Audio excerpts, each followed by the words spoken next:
Hi, I'm Kristen Walls, and you're listening to the APTA Academy of Leadership and Innovation podcast, a place where leadership sparks possibility and innovation lights the path forward. Each month, we speak with trailblazers shaping the story of physical therapy. Today's conversation features Cara Caramusa. Hi, Cara. Welcome to the pod. Hi, Kristen. Thanks so much for having me. I'm excited to be here. Yes, thank you for taking the time out of your busy schedule. Obviously, you and I know each other well. We're both from Ohio, but would you mind introducing yourself to our listeners? Sure. My name is Cara Caramusa. I am a faculty member at Tufts University, Tufts DPT Seattle currently. And a little bit about me. I'm a mom, I'm a sister, I'm an aunt, I'm a wife, and all the things. I'm a physical therapist, right? That's a good thing. And also an academic. In terms of shifting to full-time academia, I've been in education for about, oh goodness, mm, almost 11 years now, full time. I did a lot of adjunct work before that. My clinical life was really rooted in serving older adult populations. I was a board certified geriatric clinical specialist. And I also had the privilege of leading teams in continuing care retirement communities that served outpatient physical therapy, inpatient rehabilitation, and usually served about 385 older adults on a daily basis. It was a large campus. Um, Let's see, things that I'm passionate about, which probably has brought me to this space today, is really the importance of the affective domain in clinical practice and PT education. And back in 2019, Dr. Nicole Piamonti from Crichton, Dr. Kimberly Summers, also from Crichton, Phoenix, and Matthew Mucha and I wrote a position paper, kind of having a sense of urgency. The time is now in terms of the affective domain and awareness in clinical practice and PT education. So since then, been doing a lot of work, having a lot of conversations, reading a lot and learning a lot in terms of pivoting to more specifically entrustment. Now that we have a tag word that kind of is embedded in that competency-based education concept. So my thing today is affective domain, entrustment, and well, that's kind of it for right now. Okay, great. You've touched clinical side, you're on the education side. I know you're involved in a lot of even advocacy and or volunteerism. Could Yep, you touch on that a I little serve bit? on the board for Ohio, and I'm an Ohio girl, so deeply rooted in Ohio Physical Therapy Association, and also a proud member of the APTA Yeah, that's and the right. Academy of Leadership and Innovation. Whoop. That's right. Doing it all. All Okay. right. Well, let's level set real fast. Can you define effective domain first, and then we'll define entrustment and how you use it? Yeah, so it's kind of a black hole. I go back to when we were writing this paper and my push for this whole idea of affective domain. And shout out to Dr. Gail Jensen, who is kind of my North Star. She's like the movie star in PT education for me. You know, I get the glittery eyes and all that. But nonetheless, you know, she's like, Kara, the affective domain is so big, like you really want to go that route. And I'm like, well, I think we need to start there because there's so much that bleeds from it, right? And so, a couple of folks that we've had conversations with, unfortunately, I don't think a lot of people really understood what the affective domain was. And that kind of was shocking to me a little bit, you know, even from the perspective of PT education and looking at the constructs of education and the domains of learning. You have your cognitive domain of learning, you have your psychomotor domain of learning, and you have your affective domain of learning. And so that affective domain really is what deals with the emotions, the feelings, the values, the appreciations, the enthusiasm, or passion, those kind of things. So, in paper back in 2019, it was a position paper. And if you pause for a second, one of the pieces that we looked at and built a figure on was how PT education has to mirror clinical practice. And clinical practice needs to mirror PT education. And so we kind of bucketed it into those three domains of cognitive, psychomotor, and affective. Because truly, cognitive, psychomotor, and affective happens in learning. And it really is a component, and it really does have a nice comprehensive look at our profession. So the affective domain, as we, I think, all understand, especially from the clinical practice lens, and really bleeding and looking back into the physical therapy education lens, the affective domain is what informs cognitive and psychomotor domains, right? So our ability to understand those feelings and whatnot really inform that practice. And we talk about the therapeutic alliance, and that's an absolute essential component of the therapeutic alliance. And we know the literature out there is so strong in terms of the moderate impact on patient outcomes with the strong therapeutic alliance. So it really does bleed back to that. So you can be the smartest PT, you can have the best psychomotor hands-on skills, but if you lack that affective domain capacity, you're blunting your ability to really truly help and optimize what you do for patients. And I mirror that with education too, right? If we blunt that capacity of facilitating, modeling, that affective domain development, we blunt the capacity for the cognitive and psychomotor domains to really flourish. Hmm. And I think about when we talk about, meeting people where they are that day in that minute, that's the piece that you need to be able to do Right. that, to reroute your plan based on how that person's arriving that day. Absolutely. And if you don't have that capacity, then it certainly does make things really difficult. And so in education, we lean on that Bloom's taxonomy of cognitive, psychomotor, and affective domain. Mhm. And a lot in PT education, and I'm sure that we're seeing this in clinical practice too, the thing that I always love to use, and I've used in different edographics that I've done for JOPD and whatnot, but habits of head, habits of hand, and habits of heart. You have to have all three of them. Mhm. Yeah, And that's your psychomotor, cognitive, and affective domains. that's a great way to put it. I can visualize that. Okay, so tell me how Yep. let's define entrustment and tell me how these two work together. Whew, entrustment is a heavy one. So, Yeah. in terms of entrustment, entrustment is trust, and trust is the foundation for all relationships. And if you don't have trust, you really have a pretty issue in terms of outputs and everything else. So, right now our work in education, PT education, is leveraging Olentankate's five domains, which they're called A-Rich. And these are five characteristics that kind of really embody trust. And it comes down to accountability, reliability, integrity, capability, and humility. And the literature is kind of sprinkles a lot of that. Again, pop literature. I love reading a bunch of different books. The Speed of Trust has been a great one for me in terms of Stephen Covey. Has some great conceptual and theoretical frameworks to work within. But again, that consistency, that transparency, the accountability. The one thing that Stephen Covey speaks to in terms of self-trust. He has a model, it's called Five Waves of Trust, which I really, really love because it really talks about the various layers of trust. And that whole idea of self-trust is essential because it's like at the center of the wave, right? And self-trust really, if you can't have self-trust, then you can't really move on to the outsides of the water, right? So Mhm. self-trust, and then you have relational trust, organizational trust, market trust, and then societal trust. It really does speak to a lot of what we do as physical therapists and how we need to prep our learners in that capacity. So the cores of credibility that they embody in self-trust really speaks to integrity. It's about doing what's right, Mhm. intent, acting in the best interest of others, and capabilities. You gotta have the capability because without that, then it's kind of null and void anyways. So you have to have the skills to be able to execute. And then results, just really delivering on promises. And so I really, really loved that framework and the way that he kind of presented that in the book. So leveraging that in our work as well. And he goes on to talk about 13 different behaviors of high trust, which I think are all amazing, really rooted in communication and respect, transparency, loyalty, you Mhm. know, commitments to lifelong learning, confronting reality, meeting challenges head on, and addressing that elephant in the room. Um, Being able to clarify expectations, I think, is super important. Practicing accountability. I think accountability is hard. People don't always like to do that. I think it's a matter of being able to hold yourself accountable and swallowing your pride sometimes and listening. I was just a fellow for Tufts, had a social emotional learning fellowship for pedagogy. And I loved the term gentle listening and really listening with your eyes, your ears, and your heart.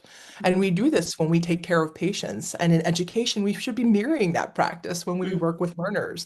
Again, you had mentioned about meeting the patients where they are. We Mm-hmm. need to meet our learners where they are and take them to where we know they need to go to so that Mm-hmm. they're effective in clinical practice. And sometimes it's uncomfortable and sometimes it just flat out sucks, but Mm-hmm. it's part of the process. And we need to create environments that allow that to happen in a meaningful and safe way. And I'm sure you've heard Amy Edmondson's, psychological safety. Mm-hmm. Psychological safety is an amazing thing, but psychological safety doesn't mean not having those hard conversations. Right. Psychological safety doesn't mean that we don't confront challenges and difficulties. It's about creating a space that people can come forward and do that. Mm-hmm. I could Yeah. talk forever on this. So if you need me to stop for a second, you go ahead, right? Let me know. Well, when you were talking about Covey's wave, like the meet the trust in myself wave, it got me thinking about imposter syndrome and how that's so rampant. And we see people, there's that lack of trust in self or belief in self. So, gosh, that's kind of frightening if that's the first wave, and so many people have that hurdle they need to overcome. So, how do you work through that first wave as an educator trying to help with Yeah. students? I think imposter syndrome has certainly had an uptick in awareness in our Hmm. learners and even I think, in clinical practice Hmm. more recently. I'm going to guesstimate, probably about 5 or 6 years ago, APTA had, I think it wasn't the student assembly at this point, but they had a DPT student who wrote a little blog about his perspectives and his feelings of imposter syndrome. And this student was a great student. He was super involved in the APTA, doing all the great things, but he still had imposter syndrome. And a little bit of imposter syndrome is actually not a bad thing. It kind of mirrors that whole idea of anxiety. A little bit of anxiety helps us to perform at our highest. Hmm. People who have been super successful and doing well actually have a little bit of imposter syndrome because it drives them to want to know more and do more and be better at things they are, right? But Hmm. when it comes to the point where it's paralyzing, just like anxiety paralysis, it's not a great space to be in. Hmm. So I think a lot of the ideas behind imposter syndrome is building confidence. And if you look at the literature, in efforts to build confidence, you need to have people lean into hard spaces and be able to navigate challenges. Hmm. And so building confidence isn't fluffing people's pillows and making people feel, oh, everything you do is great. That's not realistic. It's about being able to accept feedback. Again, not punitive, but in efforts to learn and grow and setting that mindset and culture to be that way. So, I think that it's environments that are conducive to mitigating anxiety and Hmm. imposter syndrome, whether it be in PT education or in clinical practice, because there's a lot of, I mean, I definitely have imposter syndrome. I'm not sure about you, but for sure, I work with an amazing group of academics, and they're doing amazing things. And sometimes I need to check myself. I'm like, geez, I don't think you're doing enough, and that's not true. And so each of us have to work within our strengths and our skill sets and stay in our spaces to an extent and know that we're contributing to the best that we can as opposed to always comparing with other people. Hmm. Yeah, it's just you're feeling that stretch. You're changing, you're growing, and that's uncomfortable. But you are doing Oh, enough. yeah. That's what people need to know. You're probably doing more than enough. Yeah, you are enough, you're enough. Again, everybody's story is a little different. And I really, the first time I heard that whole idea of lived stories or lived experiences, Nicole Piamonti, who is amazing, she was the keynote speaker at gosh, 2018. Amazing, um, awesome. And I wanted to get t-shirts made about with lived experience on the front because everybody has a different story. Yeah. And I think we need to appreciate those stories. People have turned the way that they do. And I think just being willing to be open and conscientious, to not sit in that space, but to be able to learn from others around you is super important. But again, meeting people where they're at, everybody has a lived story that has gotten them to the space where they needed to be, or where they are, whether good, bad, or indifferent. But we need to recognize those lived stories, whether it be with a learner or with a patient. Yeah, absolutely. And you've kind of already touched on this, but why does this matter now? So what are the signals that you're seeing that say, okay, we really need to address this, and we need to be more intentional about the development of this skill? Oh, that is a phenomenal question, and I'm going to pause for a second to think how I want to frame this. Why is it important now? I don't think it was ever not important. I guess I should say that. Yeah. I think, and I kind of neglected to say this earlier on, but the whole reason that I got behind this, or that this was such a passion and interest for me in terms of research, is because I was in clinical education. I was a director of clinical education. I currently serve as an assistant director of clinical education, but I was a director of clinical education at my last institution. And this is what surfaced. These were the challenges that students had Hmm. in clinical practice. And it certainly has always been a sense of urgency, right? Like we didn't have, when I was in PT school, this just wasn't something that they even acknowledged. You know, you had your professionalism class and, you did your medical terminology and all that kind of good jazz, but this just wasn't something that was there. And I had found myself so many times trying to support students in capacities of affective domain, Hmm. and awareness, self-awareness, accurate self-awareness, Hmm. that this was just something that I thought that was so important. And the more that I had conversations within the clinical education community, other DCEs, assistant directors of clinical education, and more importantly, the clinical instructors, Yeah. Yeah. um, the sense of urgency escalated significantly. And this was prior to COVID. So imagine Hmm. the uptick after COVID, Yeah. from the perspectives of clinicians not having their feet on the ground and living lives that have been so challenging and witnessing everything through the COVID pandemic. Hmm.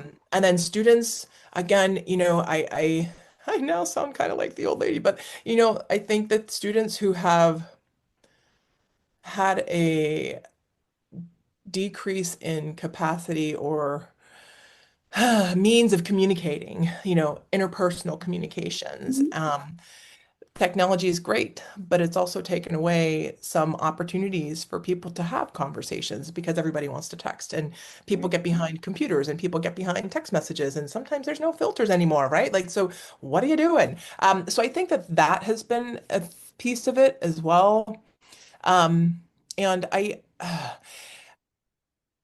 would say that for me, in my experience, the past probably 5 to 6 years, there has been a change in our learners. And again, lived experience, right? Like not necessarily by a fault of their own, but from societal and community and just environmental factors that have pivoted Hmm. people. And so the change in learners, um, definite huge uptick in anxiety. When I was in PT school, there was no such thing as anxiety. I was anxious. I was an anxious person. I still am an anxious person, Mhm. like very type A personality, and it was just expected. You were supposed to be a hot mess in PT school. It's not meant to be easy. You were supposed to work hard, and again, Yeah. that wasn't something that we even acknowledged in learners when I was in PT school. And I wasn't back that too long ago, but it was still long enough. But I think that, learners are different now, and there has been a huge uptick in anxiety. And I listened to this amazing podcast. I should have prefaced that Brene Brown is like my other aha woman. I love the work of Brene Brown and Adam Grant. I think there are two ends of the continuum in terms of coming together and making great work. Mhm. They have a podcast called The Curiosity Shop, which I absolutely love. And they had a podcast about uncertainty, and this really resonated with me. I was walking and I actually had to stop and take notes for a second because it was profound. And so, our brains are hardwired for uncertainty, right? Back in the barbaric ages, you were fine one moment and you died the next. If you didn't get eaten by the lion, you had to kill the lion so you could eat, right? Or in the days where we didn't even know what penicillin was or, antibiotics, you would get a bug and you would die. Um, as years have continued, we have tried to mitigate and taken away as much uncertainty as we can in life. And there's an ill effect to that, right? Mhm. So that's actually what the root of anxiety is. They can't, I think not just learners, but I think just younger generations have not had to deal with uncertainty because we've tried to buffer it as a community and as a society. Mhm. And that has ill effects because nobody wants to lean into the gray. Nobody wants to lean into ambiguity. And you know, as well as I know, and the rest of the folks who are going to listen to this podcast, that's a part of everyday practice for us. Mhm. Yeah. I joke, and maybe it's inappropriate, but I always say, it's more than 50 shades of gray. And our favorite word in PT education or words for students is, well, it depends, Depends. right? And then everybody's blood pressure goes up, they start to sweat, their hands are clammy, and all the bad things. So Yeah. I think that that has changed a lot. And I appreciate that. And I acknowledge it. And again, meeting learners where they are to help them to cope. And if we don't put those pieces in place, and Hmm. from my opinions, at the level of the academic institutions and preparing for the future of the profession's going to suffer. And we're seeing that. And so the initial prompt that you asked about, why is it so important now? It's more important now than ever. It's about professional sustainability. It's about wellness. It's about equipping learners to be able to navigate the challenges that exist in everyday practice when they get out into clinical practice and are the profession. Hmm. Nobody will be a voice for physical therapy except for us. And Hmm. if we don't empower learners in the academic programs where we're the nurseries of the profession, we're blunting our capacity for sustainability of the future of our profession. Hmm. Tell me what you're seeing right now in terms of the sustainability piece that moving from student to early professional, what are you guys noticing with your new grad? And again, another project we're currently working on is a needs assessment of wellness in the profession. Mhm. And we still have thousands and thousands of surveys to disseminate through listings, licensure listings. And the data that we're already collecting is kind of a little stake in my heart. And I think the thing that poked me to get involved in this work, I would have so many students who had been out for, let's say, 2 years, 3 years, that would text me and be like, hey, Kara, can we talk? Absolutely, right? I don't want to do this anymore. I don't want to go to work. I don't like what I do. And it breaks my soul. You Hmm. want to spend all this money on PT education and earning a doctoral degree. And I had so much promise in how amazing you were. And Hmm. industry shut them down. And cultures deteriorated them and their passions and their purpose of being a physical therapist. And so I think we need to pause for a moment. And again, the sense of urgency with this work Hmm. bleeds more than just PT education. It bleeds sustainability of the profession. It really, really does. Hmm. Yeah. And I can tell this makes you emotional. You're very It invested. makes it Yeah. makes my heart break. And before the pandemic, again, going back to Dr. Gail Jensen, when we were talking about the affective domain and developing the affective domain and how it's essential in PT education, it has to be a component. She said, Kara, developing the affective domain is actually what inoculates against burnout. And that was before the pandemic. Yeah. And that just resonates and sits in my soul and always sits in my soul. And my purpose of trying to facilitate learners to lean into the discomfort, you Yeah. know, um, and I think that's essential. And at the end of the day, that's where it's at. And I don't think Yeah. everybody recognizes or appreciates. I think they recognize it. The problem is, I think a limitation or challenge that exists in higher education is people don't want to be vulnerable themselves, and developing the affective domain of learners demands faculty to be vulnerable. It's Hmm. messy, it's uncomfortable, hard to measure, right? How do you put a rubric to it? And so people ignore it. They just don't deal with it. And so the checkbox, for CAPTIA accreditation, it's yes, we have professionalism courses. Yes, we do that. And it's garbage. It can't be a course. It needs to be a culture that's created within the academic program. It Hmm. can't be one person leading a charge. It needs to be collective group of people rooted in the same values. I'm really grateful for where I'm at. We have values that our faculty live by and breathe every single day, from accountability and, agency and all the things. But again, it needs to be a cultural shift. It doesn't need to be a class. It's not Kara's class. It's not, Kristen's class or what Kristen teaches. It needs to be a collective effort. And I would further argue that it's not just the responsibility of the academic program. Hmm. It is a Hmm. responsibility of the profession. Yeah. All academic programs have students to go out on clinical education. Those clinical faculty have probably a more profound impact on what those learners think about the profession than what the academic program actually puts forward. Those are the people who are living it. And if Yeah. those people aren't good or aren't on board and don't see the value of it, we're in trouble. So it's a Yeah. collective effort. It's the profession vested partners. It's not just the higher education people. It's not just the CIs. It's the organizations. It's the leadership within organizations. It's the directors of rehab. It's all of it. And Hmm. so it needs to be a concerted effort if we want this to continue to sustain an impact from matriculation into a DPT program all the way through to graduation and entering the profession. Hmm. Gosh, yeah. One of my questions was going to be, how do you assess affective domain? And it's just, Right. you can't. You really, I mean, it's an Well, I observation. think no. I mean, it's not like a multiple choice question, right? You can't Yeah. do multiple choice questions for this kind of stuff, Yeah. and it's messy. But we are one of the pillars of PT education is competency-based education, and I know that makes a lot of people in academia cringe. And I think it's just a process. I think it's many steps. I go back to James Clear and his Atomic Habits, 1% better each day, right? And so you'll make gains. But competency-based education, I think.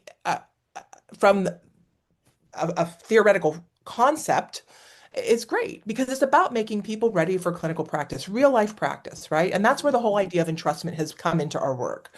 Competency-based education has domains of competence, so it's not just a checkbox. It's about being multiple domains of competence that allow us to trust the learner to do the things that they need to do as entry-level providers.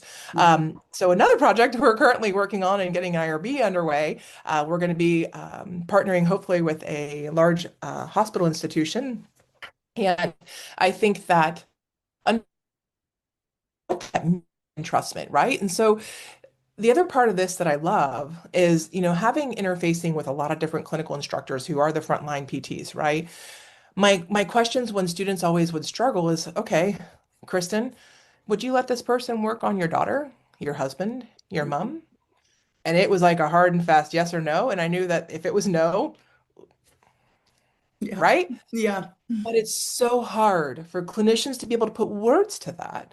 And Mhm. nobody wants to fail a student, right? Nobody wants to put that in a space, a student in a space. But again, we're the gatekeepers of the future of the profession. So if you're saying that to me, something's got to give, right? And so that really kind of resonated with me in terms of that gut feeling and saying, absolutely not. That was the only way I can contextualize it because they would have such a hard time putting into words why they didn't trust them to be able to do X, Y, and Z, and why they didn't feel like they should maybe move them on to the next clinical, right? So Right.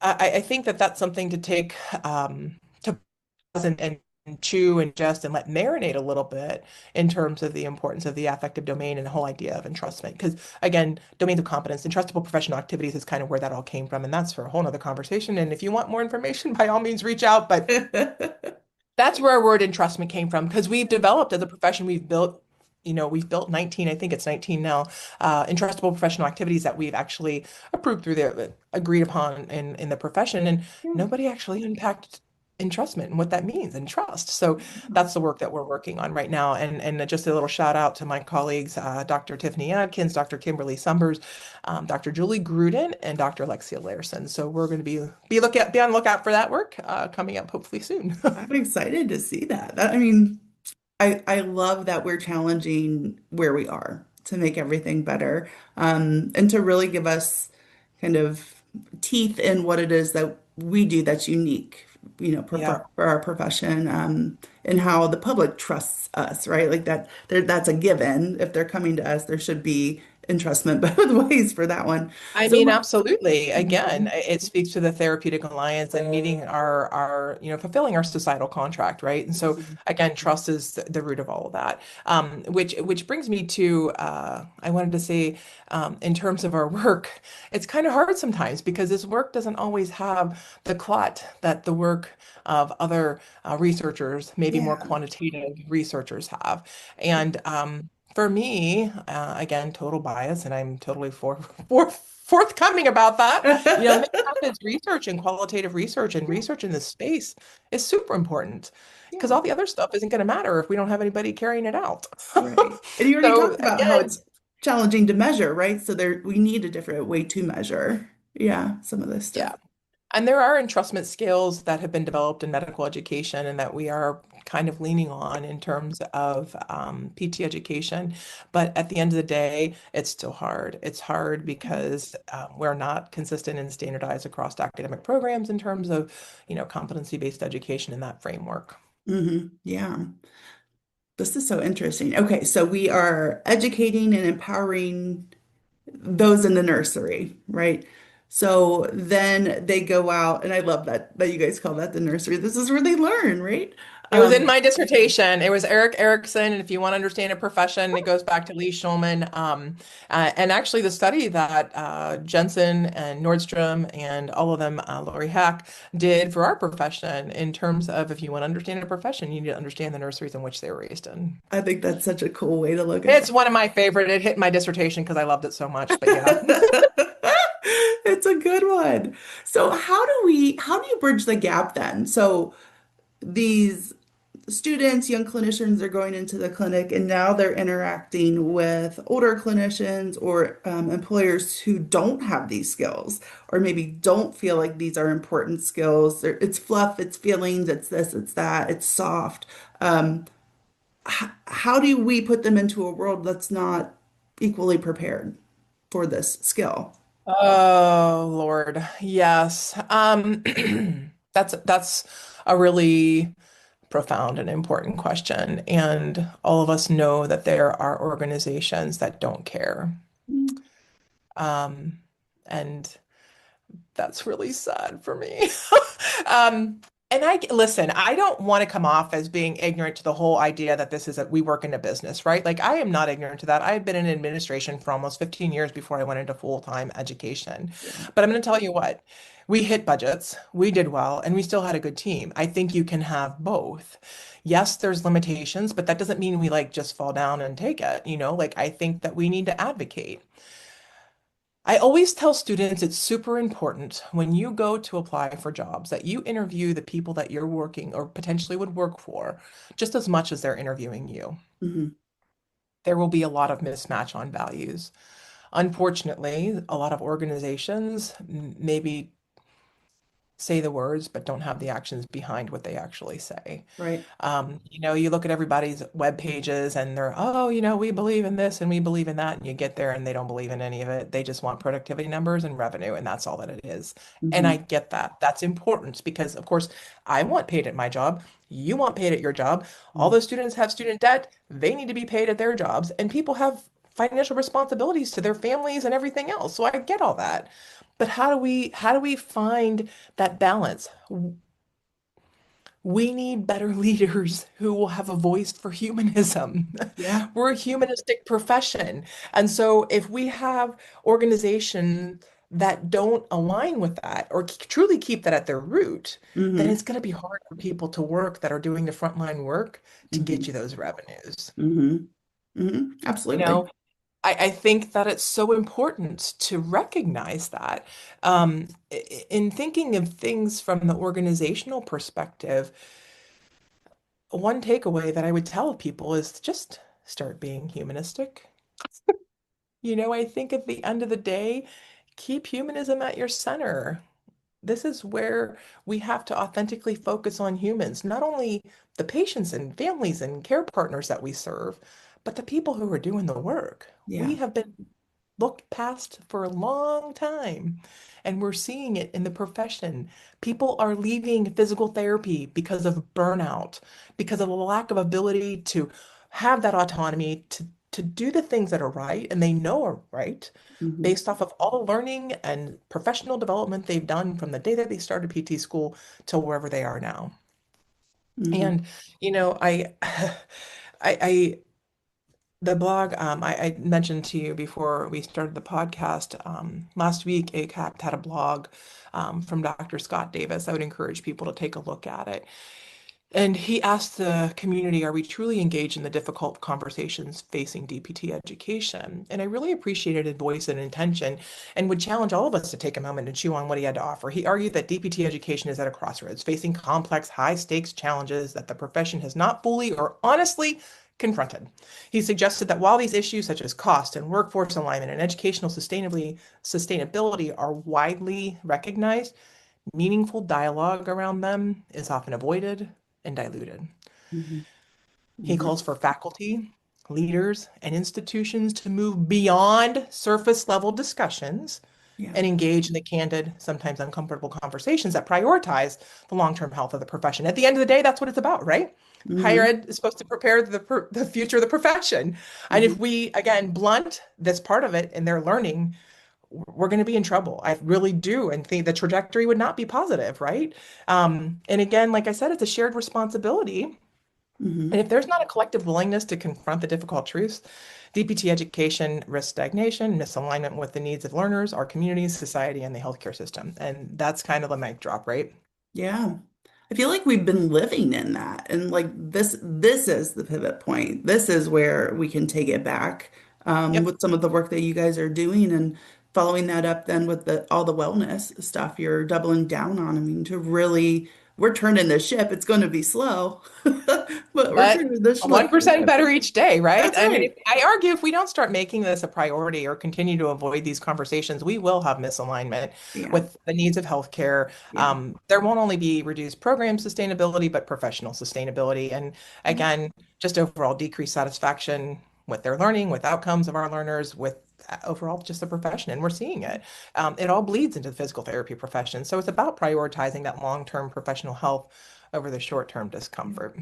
And when you need PT, you better hope there's somebody still out there that can get you in So within that a is week. my thing. It's like, oh gosh, right? Like, I am still a clinician by heart. I still Yeah. practice, and it just gives me joy because I get to go and be a PRN PT and get to work with patients and do the things, and then I don't have to get involved in the whole organizational stuff Yeah. sometimes in terms of some of the stuff that, full-time clinicians have to navigate. But at the end of the day, it's both. And I don't forget where I came from. I'm an Hmm. academic full time, but I remember what it was like to be in clinical practice. And at the end of the day, I was very proud of the team that I was privileged to lead.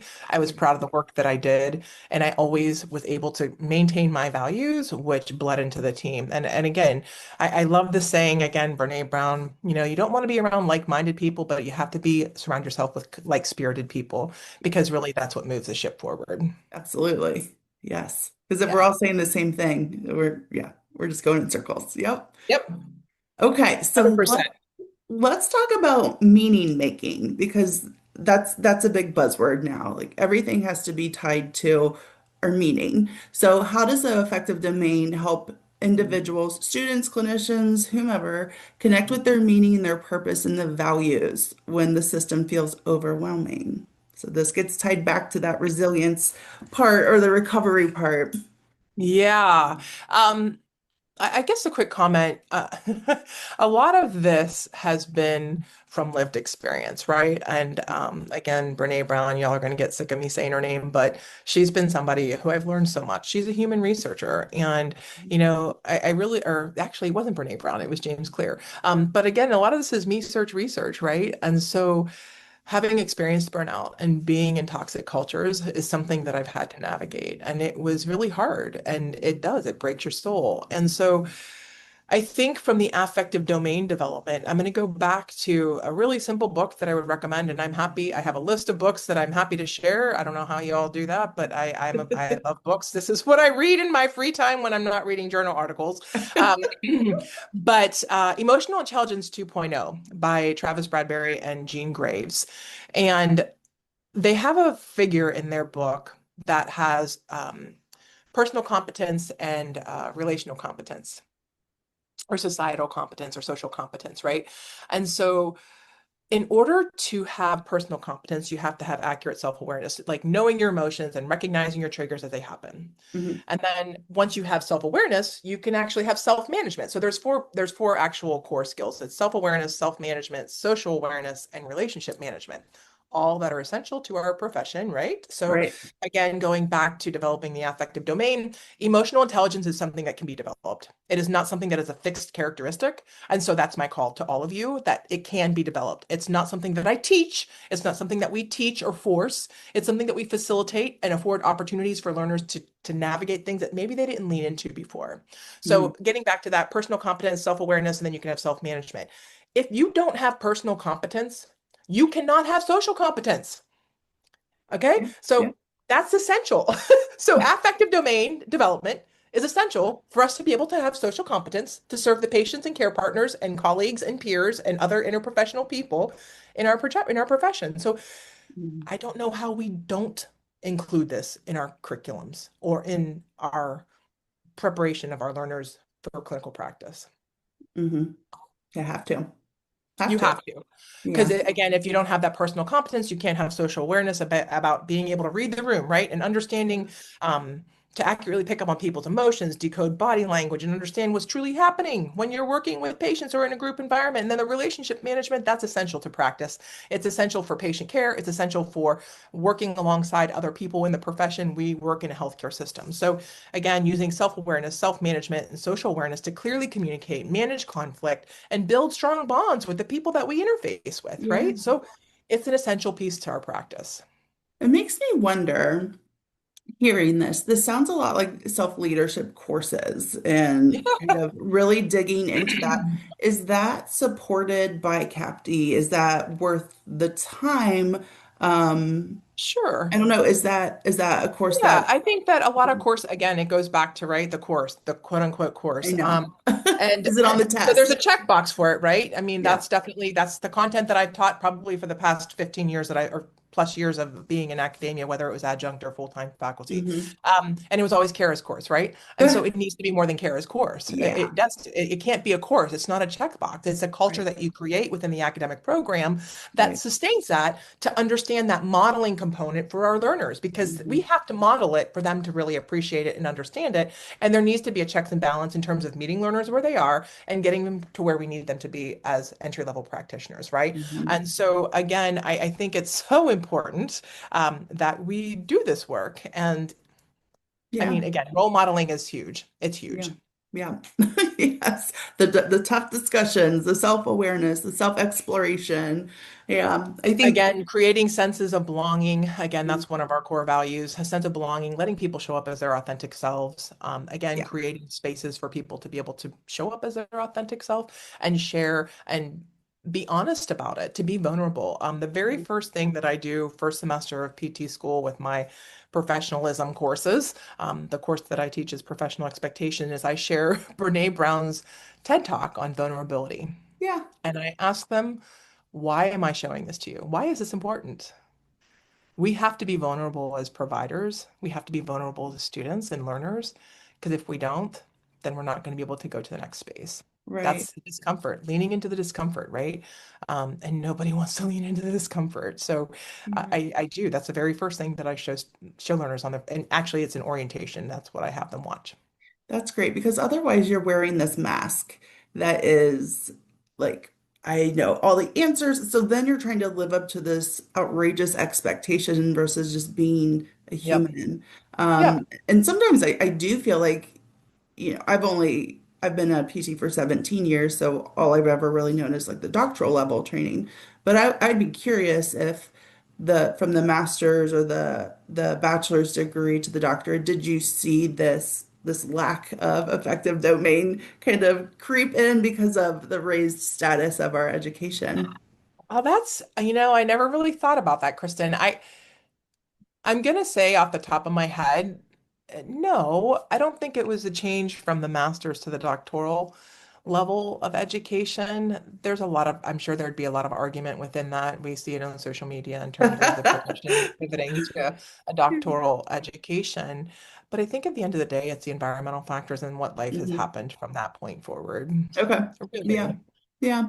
I'm just curious, as a bachelor's level, you still feel like a person to a person, right? And then master's may be the same, but was there a glow up, once we hit Yeah, I mean, I'm doctoral? a master's trained physical therapist, but again, learning doesn't stop at the day you graduate, right? And so I'm Right. not a DPT. I did earn my doctoral degree in educational Mhm. leadership, but at the end of the day, it's about continued learning. And the degree, oh Lord, I might end up putting my foot in my mouth, but the degree doesn't define you. Right. I always would get really frustrated with students, as they graduated and be like, I'm finally a doctor. And I would be like, you're a physical therapist. Don't forget that part. Doctor of physical therapy, right? And so Correct. Again, I think there's so much to be said that we could sit at the table with a doctoral degree. I don't have a doctoral degree in PT, and I felt like I sat at the table because of my abilities that I developed within my affective domain. Mhm. I was never afraid. I was the voice for our profession, and I was very proud of what I did, whether I was working at the hospital in the acute care setting. I worked at a level one neurotrauma neurovascular ICU. I sat Mhm. with rounds. I made sure I made sure that I had a voice at the table. Yeah. And at the end of the day, yes, it's a doctoral degree, but that's not all that it's about. There's a lot Mhm. behind that doctoral degree, and I tell students that all the time. Mhm. Nobody's going to advocate for our profession except for ourselves. But if we don't empower students with the capacity to do that while they're learning, then how the hell do we expect them to show up and practice when they get there? Yeah. Yeah. Exactly. So what can organizations do, whether it's structure or policies to help sustain effective development, I guess, rather than kind of eroding it or um, making it, I don't know, less important. It's important. We're recognizing this needs to be a part of it. Yeah, I So mean, when how you do we think get it about embedded? right. And I think as practitioners, we utilize the whole ideas of habits of head, hand, and heart. Like Mhm. that's not the issue, but I think having environments where you can do that is the important part. Yeah. So again, cultivating cultures where there is psychological safety. The world is not going to be unicorns and glitter and cotton candy and all that stuff, right? And so I think being honest as a leader is important. And, there were times where, listen, I have no control over this. This is what it needs to be. So how are we going to figure this out so that everybody does what they need to do Hmm. by still being able to do the things that we want to do, right?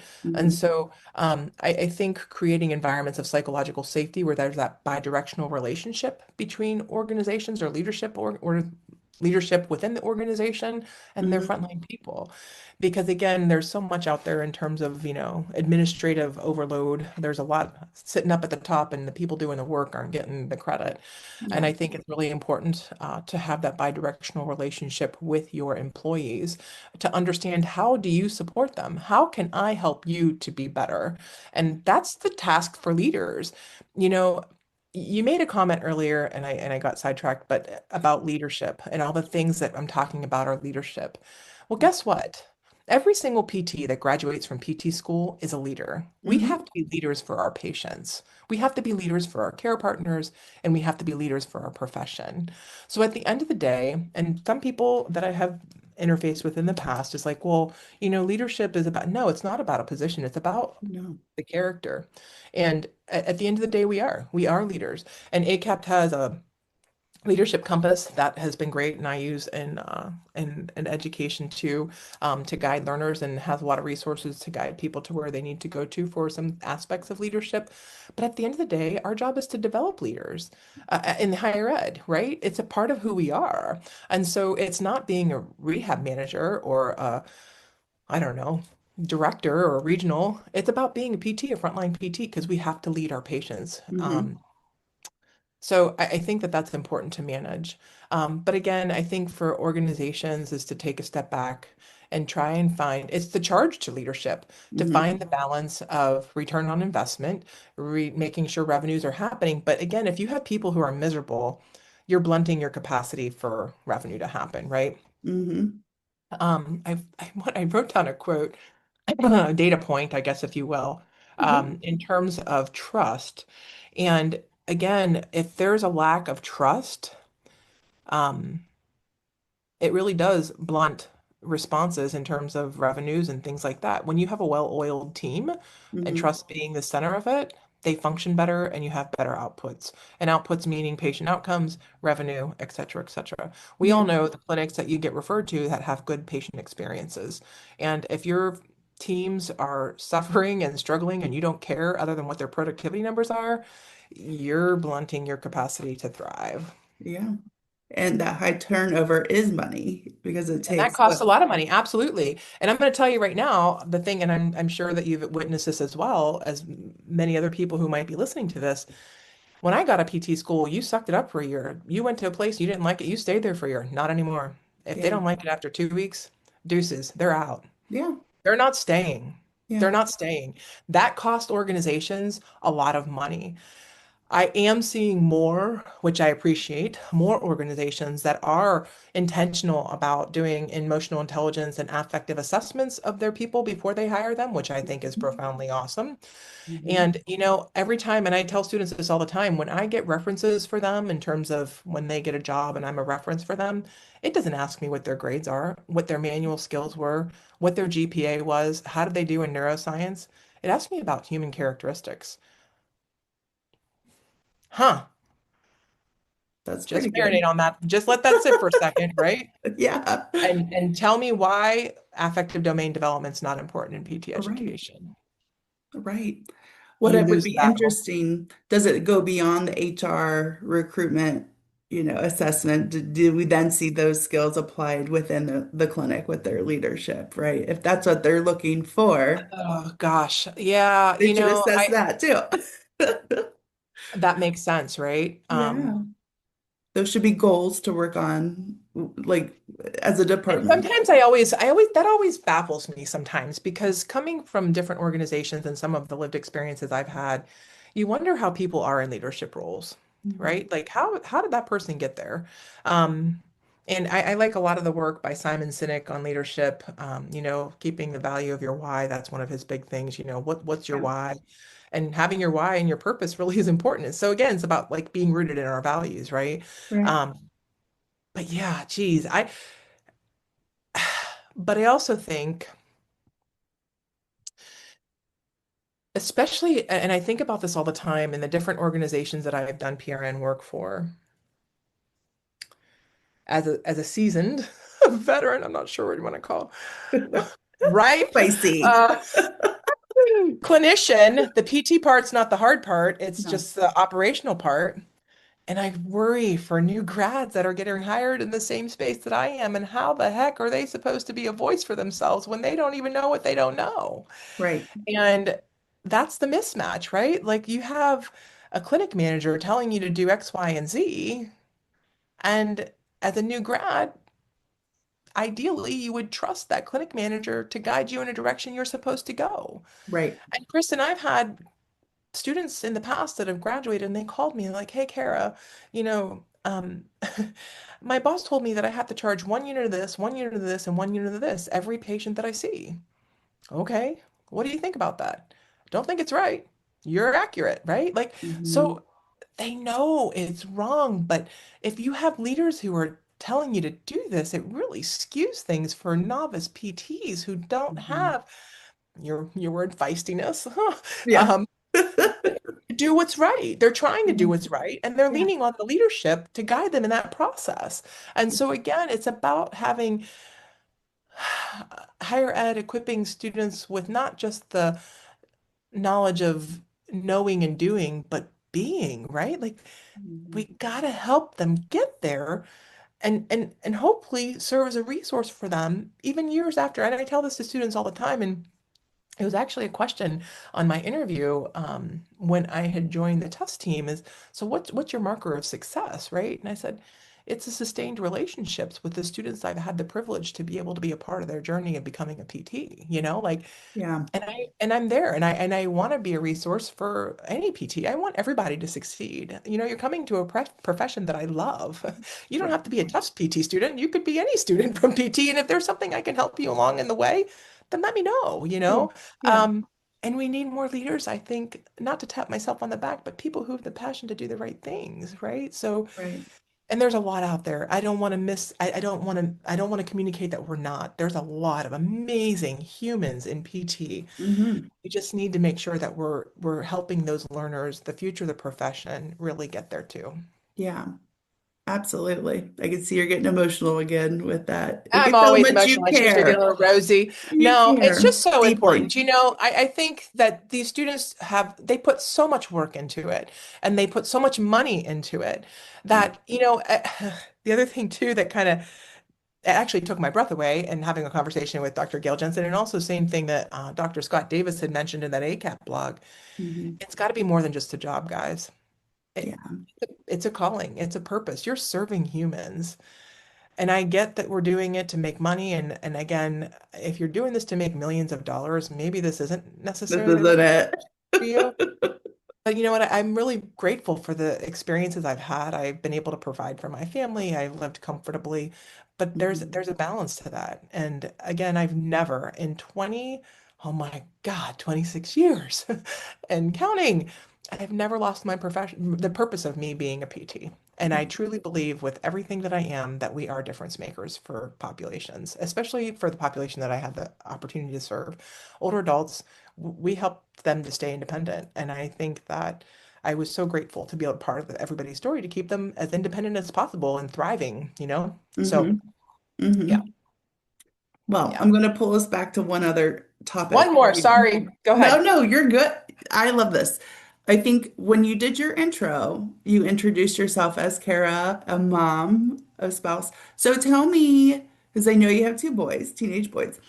Tell me then how you infuse this learning because you're a person first. You're Cara before you ever were a PT. How do you then take these lessons and then apply them to your family, to your boys? Gosh, you just gave me chicken skin. Yeah, same thing for Yeah. my kids. They'll probably need therapy, which is okay at some point in time. I encourage it. It's But at healthy. the end, it is. Again, my goal for my kids, I do. I have I have 14 and an almost 16-year-old boy, Yeah. and they're good boys. They drive me nuts, but they're good boys. It's about being a positive contributor to society. Mhm. But the caveat that I try and be mindful of from my lived experience is, you always want to shoot for excellence. I was always a perfectionist and still Mhm. struggle with that. Um, but leaning into the discomfort and growing and things that they don't go your way, then you need to deal and figure it out and navigate. And so all the things that I try to facilitate in learners in physical therapy education are the same things that I would try and foster in my parenting of my kids. Um, you want to promote well-being. Those weren't words that were around when I was younger. Yeah. Um, and there's implications to that now, right? So I'm doing the work. By no Mhm. means am I there yet. It's a journey. It's not a light switch. Yeah. But surrounding yourself with like-spirited people to Hmm. continue to grow and develop and be better and show up better for yourself and for those around you. And so again, it leans back into the me search research idea. Same idea, same things from my kids. And I really am intentional about, from the time they were little. Brene Brown wrote a great book of Atlas of the Heart that unpacks 88 emotions and being able to use their words and understand what those mean.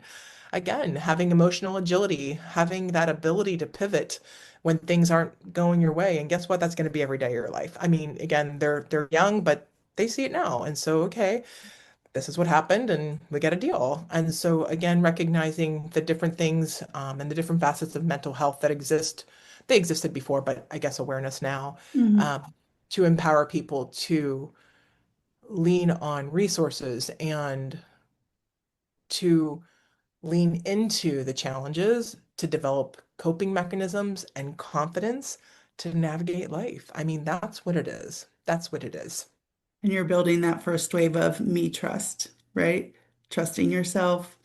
Yep. You're starting Self-trust, that, and you social don't even know self-awareness, that. accurate self-awareness. I mean, truly, that's the case. And Yeah. again, I think that it's important. I was listening to another podcast the other day when I was walking, and they were talking about they did a survey on leadership and what are some things that really allowed leaders to trust their teams.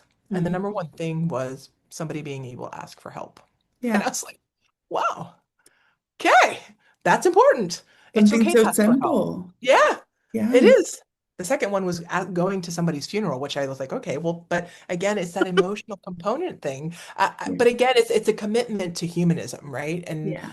understanding the implications of that, and you showing up for somebody when it's probably one of the hardest times of their life. So, and again, the list can go on and on, but I think that again, asking for help, that sounds something, and people don't want to do that because then that's, well, I need to know what I'm doing. Well, yes, come with solutions, but definitely ask for support. I mean, in every facet, whether you're the Yeah. CEO or whether you're the frontline person that's just doing a rehab tech, or, that's helping support the physical therapist. It doesn't matter who you are, being able to ask for help and knowing your limitations is profoundly important. That is a sign of a good leader, is being able to Exactly. ask for help, right? Knowing your 100%. limits, knowing when you're at capacity, Yep. knowing how to and when to say no, knowing boundaries, all of these good things. Yes, all of those things. And then again, appreciating your strengths and living in those strengths and leaning on those people who maybe can fill the gaps in your opportunities and that you can learn from. And so you don't need to be great at everything, but I think always keeping a compass and I guess a North Star of excellence. And I think there's a lot of ways to get to that, but Yeah. perfection doesn't exist. That's one thing from the time my boys were really little. Practice makes perfect never happened in my house because there is no perfect. There's no perfect in the world, period, right? No. So that was not what I learned when I was younger. They're already a step ahead of you already with this. I hope. I hope. No. But it's heartfelt. It's intentional. I'm wholeheartedly committed to this. Um, as a contributing person to the future of our profession with my kids and their friends. I mean, my house is the house. These are things that are important for people to navigate. And we're in a world right now that's kind of hard. So I think those are really essential skills to be able to have and develop, or at Yeah. least have intention of having awareness and then develop them. It doesn't all have to happen, within the classroom or in the academic institution, but some of it's, falls to the default of the person. Hmm. Overall, better society when we Amen. really Cheers to invest that. into this. Yeah. Yes. Yes. Yeah. Oh, great. I also heard another thing earlier this week. It was like when you're looking at some of this stuff, it's not a limit of your capability, it's a limit of your capacity. When we look at some of this stuff when we're unable to say no, or we go into that people pleasing or imposter syndrome, it's really not challenging your capability. It's your capacity. That's the limiting factor. So um, 100%.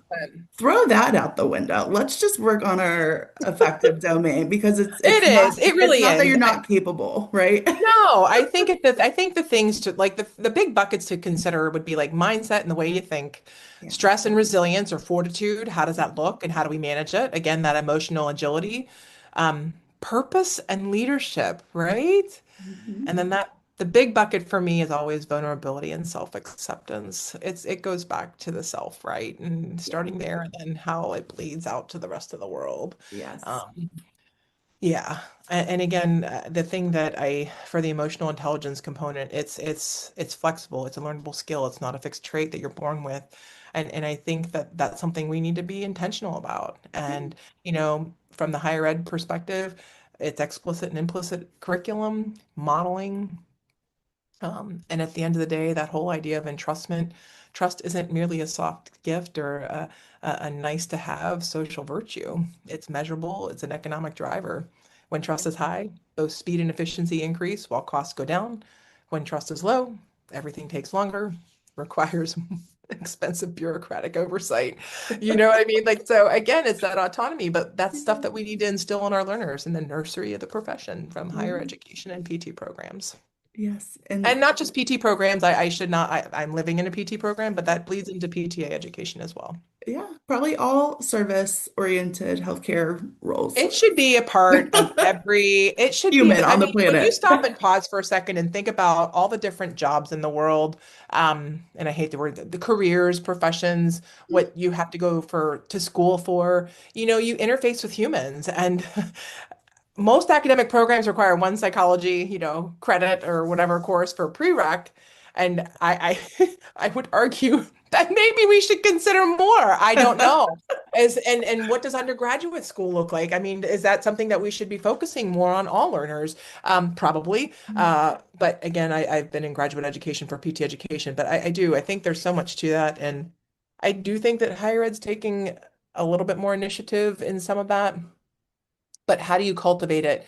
There's people who are going to love it. And when I did the social emotional learning fellowship for the pedagogical fellowship, a couple of folks who've employed that social emotional learning construct into their teaching, a third of it love it, a third of it kind of waver, and a third of it just don't care. And Yeah. that third that just don't care really need to somehow find a way to care, right? Yeah. It's going to take a personal experience for that to click, probably. That's Likely, normally what it does. likely. Yeah. You're absolutely correct, for Yeah. sure. And I'd like to change. Jennifer Green Wilson would always say this. We would talk about soft skills, and she says, no, they're human skills. These are human There. skills or power skills. So Yeah. we need to You lean in know, here. yeah, I think it was, oh gosh, it was I believe, and I could be saying this wrong, but it was a paper. Lee Murray was on the paper in terms of changing the whole idea of employability skills. And at the end of the day, they're not soft skills. Soft skills are the hardest skills to teach and facilitate. And absolutely, they're human skills. They are. They are. So, if you want to work those employability skills, like again, going back to the references, they're not asking me about, what grade did they get in neuroanatomy? What kind of student were they? They ask about different constructs that speak to affective domain. So we need to make sure that we're targeting some of that intentionally. I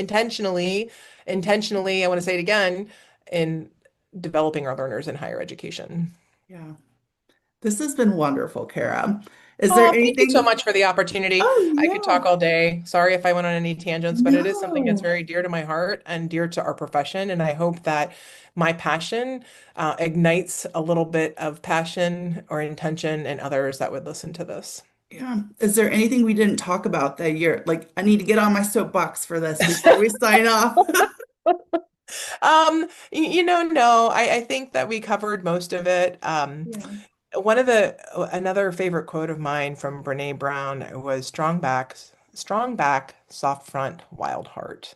Ooh. Um, and strong back is having grounded confidence, healthy boundaries, and the courage to stand alone. Hmm. Soft front is staying vulnerable, compassionate, and open to others despite the pain of the world. And wild heart, living out these paradoxes with authenticity and fiercely refusing to fit in or compromise who you are. So I love that quote in so many ways. Yeah. You are a wild heart. I love it.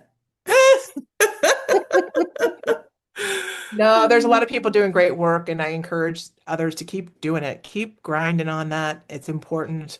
But again, I think that I really do. I challenge all academics, not just DCEs, ADCEs, or people teaching professionalism courses. It needs to be united front across all profession vested partners, not just higher education. It needs to be the clinicians out in the world. It needs to be the people who are our profession vested partners, from organizational leadership to the APTA and to CAPTI in terms of regulatory agencies. All of it has an impact in Mhm. terms of turning the ship around, like you said. So hopefully we continue to do this work and that it's meaningful to the profession and that people see value in it, just like the rest of the quantitative research that we've seen out there in impacting the profession. Mhm. Wonder if we could make a CPG out of this. I'm not sure. Let's try it. Let's try it. Kara, where can people follow you or interact with you? Sure. You can definitely email me. It's Cara.Carramusa at tufts.edu. And I will definitely be able to get you on there. I'm also on LinkedIn, so look me up there. I invite and welcome conversations and connections. Again, connectivity is what makes the world go round. All of us are eager for connection. And I love meeting new people, especially those that are like spirited as us. Yes, yes. Vulnerability is a muscle. Let's flex it, people. I love it. Let's roll for All sure. right. Well, thank you, Kara, for joining us today on the APTA Academy of Leadership and Innovation podcast, where leadership advances strategy and innovation drives our profession forward. We hope today's discussion equips you to move with clarity, influence, and purpose. Until next time, continue shaping the future of physical therapy with intention and impact. Thanks, Kara. Thank you. Have a great day.